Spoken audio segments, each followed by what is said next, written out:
এইভাবে রুটি তৈরি করে আমি নিজেই অবাক হয়ে গিয়েছি। রুটি তৈরি করা যে এত সহজ আগে জানতাম না। আসসালামু আলাইকুম, আমন্ত্রণ রইল আজকের রেসিপিটি দেখার জন্য। আশা করছি কাছে দূরে সবাই অনেক বেশি ভালো আছেন। বেলা বলি ঝামেলা ছাড়াই খুব সহজভাবে আজকে রুটি তৈরি করে নেব। আশা করছি অনেক বেশি ভালো লাগবে। ভালো লাগলে লাইক, কমেন্ট এবং শেয়ার করে পাশে থাকতে পারেন। আর চ্যানেলটিকে সাবস্ক্রাইব করে নিতে পারেন। অল্প কিছু উপকরণ দিয়ে তৈরি করে নেওয়া যায়। এখানে চালের গুঁড়ো নিলাম 1 কাপ পরিমাণ এবং আধা কাপ পরিমাণ সুজি নিয়েছি। এই সুজিটা দেওয়ার কারণে কিন্তু এই রুটিটা অনেক বেশি মজাদার হয়ে যাবে। তো সুজিটা মোটা দানার, এই জন্য শুকনো মিক্সার জারে করে আমি কিছুটা সময় প্রেস করে গুঁড়ো করে নিলাম। এখন মিশিয়ে নিতে হবে। আর তার সাথে আধা কাপ পরিমাণ আটা মিশিয়ে দিলাম। সামান্য পরিমাণ লবণ দিয়ে প্রথমে 1 কাপ পানি দিয়ে হ্যান্ড হুইস্কে দিয়ে খুব ভালোভাবে ব্যাটারটা তৈরি করে নিতে হবে। মাত্র 10 মিনিট সময় যদি হাতে থাকে তাহলেই কিন্তু এই মজাদার রুটিটা তৈরি করে নেওয়া যেতে পারে এবং খুব সহজভাবে। তো এখন আরও 1 কাপ পরিমাণ পানি দিয়ে খুব ভালোভাবে মিশিয়ে নিতে হবে। হ্যান্ড হুইস্কে দিয়ে মিশিয়ে নেওয়ার পর না বেশি ঘন না বেশি পাতলা একটা ব্যাটার তৈরি হয়ে যাবে। যেহেতু আমরা চালের গুঁড়ো দিয়েছি এবং সুজি দিয়েছি, অবশ্যই কিন্তু ব্যাটারটাকে কিছুটা সময় রেস্টে রেখে দিতে হবে। আধা ঘন্টার মতো রেস্টে রেখে দেওয়ার পর অনেকটাই ঘন হয়ে গিয়েছে এটা। এর জন্য আমি আর সামান্য কয়েক চামচ পানি দিয়ে মিশিয়ে নিয়েছিলাম। এখন একটা ডিম দিয়ে দিলাম। ডিমটা দেওয়ার পরে কিন্তু ব্যাটারটা আরও বেশি সুস্বাদু হয়ে যাবে এবং বেশি মজাদার হবে এই রুটিটা তৈরি।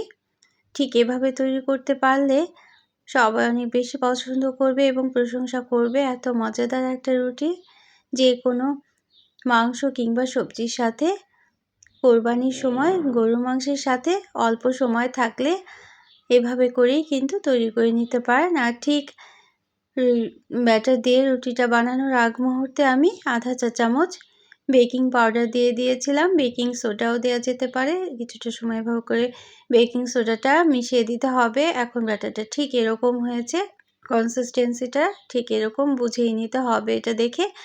আর ঠিক চুলোয় প্যানটা খুব ভালোভাবে গরম করে নিয়েছি। প্যানের মধ্যে সামান্য তেল আমি ব্রাশ করে দিয়েছিলাম। তেল ছাড়া এত মজাদার একটা রুটি তৈরি এত সহজভাবে না দেখলে বিশ্বাসই করা যায় না। তো ঠিক দেওয়ার আগ মুহূর্তে ব্যাটারটাকে এভাবে করে নেড়ে নিতে হবে এবং 1.5 চা চামচের মতো ব্যাটার আমি দিয়ে দেব। দেওয়ার পরে একটু ছড়িয়ে দিতে হবে এবং চুলার আঁচটা কিন্তু হাই রাখতে হবে। পর্যায়ে যখন আমরা ব্যাটারটা দিব ঠিক সেই সময় কিন্তু চুলার আঁচটা অবশ্যই হাই রাখতে হবে এবং গরম তাওয়ার মধ্যেই দিয়ে দিতে হবে। তবে দেওয়ার পরে কিছুটা সময় পরে চুলার আঁচটা কমিয়ে দিতে হবে যাতে নিচের একদিকটা পুড়ে না যায় এবং তারপর উল্টে দিতে হবে। তো এখন চুলার আঁচটা মিডিয়াম রাখতে হবে। খুব বেশি কমানোও যাবে না, আবার খুব বেশি বাড়িয়ে দেওয়া যাবে না। মিডিয়াম রেখে উল্টে পাল্টে রুটিটা ভেজে নিতে হবে। চাইলে একদিকে ভেজেও কিন্তু এই রুটিটা নামিয়ে নেওয়া যায়, সেটাও খেতে ভালো লাগে। তবে আমি উভয় পিঠেই এভাবে উল্টে পাল্টে ভেজে নেব।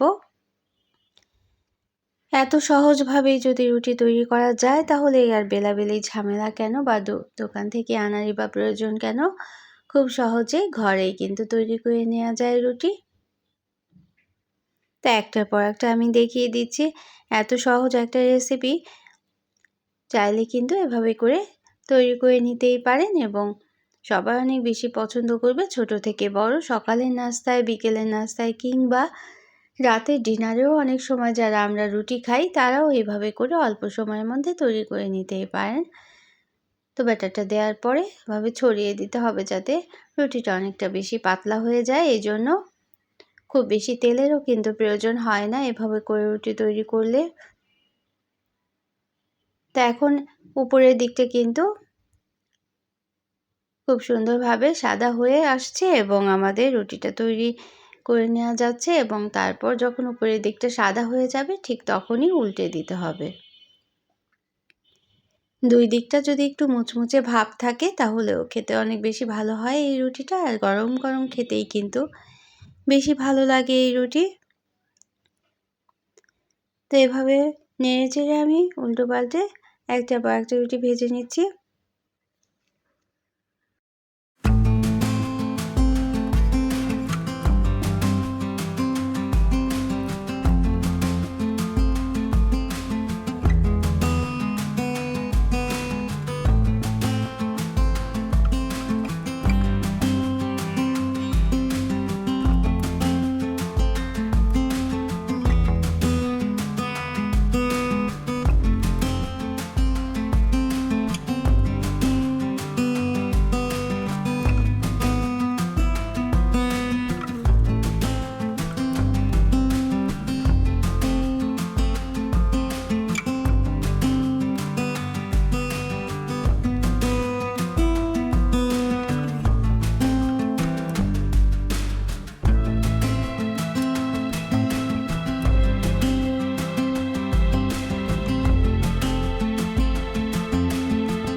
তো এই পর্যন্ত যারা দেখলেন একটা লাইক দিতে ভুলে গিয়েছেন, অবশ্যই একটা লাইক দিয়ে দিতে পারেন, প্রয়োজনে কমেন্ট করতে পারেন এবং শেয়ার করতে পারেন ফ্রেন্ডস অ্যান্ড ফ্যামিলির সাথে। আর যারা প্রথমে ভিজিট করছেন তারা চাইলে চ্যানেলটিকে সাবস্ক্রাইব করে বেল বাটনটাকে একটা প্রেস করে রাখবেন, তাহলে নোটিফিকেশন পেয়ে পরবর্তী রেসিপিগুলো কিন্তু দেখে নিতে পারবেন। আমার চ্যানেলে কিন্তু আরও অনেক বেশি নাস্তার রেসিপি আছে, চাইলে সেগুলো দেখে নিতে পারেন। খুব সুন্দর ফুলকো রুটি যদি তৈরি করতে চান তাহলেই কিন্তু এভাবে করে রুটি তৈরি করে নিতে পারেন। এত সুন্দর ফুলকো রুটি হলে আর অন্যভাবে রুটি তৈরি করার দরকারই বা কেন। তো একটার পর একটা এভাবে করে আমি সবগুলো রুটি আর মাত্র 2 কাপ চালের গুঁড়ো, আটা আর সুজি দিয়ে মোট 2 কাপ হয়েছে। তাতে কিন্তু আমার প্রায় অনেকগুলো রুটি তৈরি হয়ে গিয়েছিল, প্রায় 15টার মতো রুটি তৈরি হয়েছে। যেহেতু আমি পাতলা করে তৈরি করেছি এজন্য। তো কোরবানির সময় গরুর মাংস দিয়ে খেতে কিন্তু এই রুটির কোনোই জরুরি নেই। এই গোলা রুটি গরুর মাংস দিয়ে গরম গরম খেতে অনেক বেশি মজাদার হয়ে যায়। তো সবগুলো আমি এভাবে তৈরি করে নামিয়ে নিয়েছি। তো অন্য কোনো দিনে অন্য কোনো রেসিপি নিয়ে আসবো। সে পর্যন্ত সবাই অনেক বেশি ভালো থাকবেন। আমরা সবাই সবার জন্য দোয়া করব যেন ভালো থাকতে পারি এবং সামনে এগিয়ে যেতে পারি। আর ফেসবুক থেকে দেখলে অবশ্যই কিন্তু পেজটাকে ফলো করে রাখতে পারেন। Thanks for watching. আল্লাহ হাফেজ।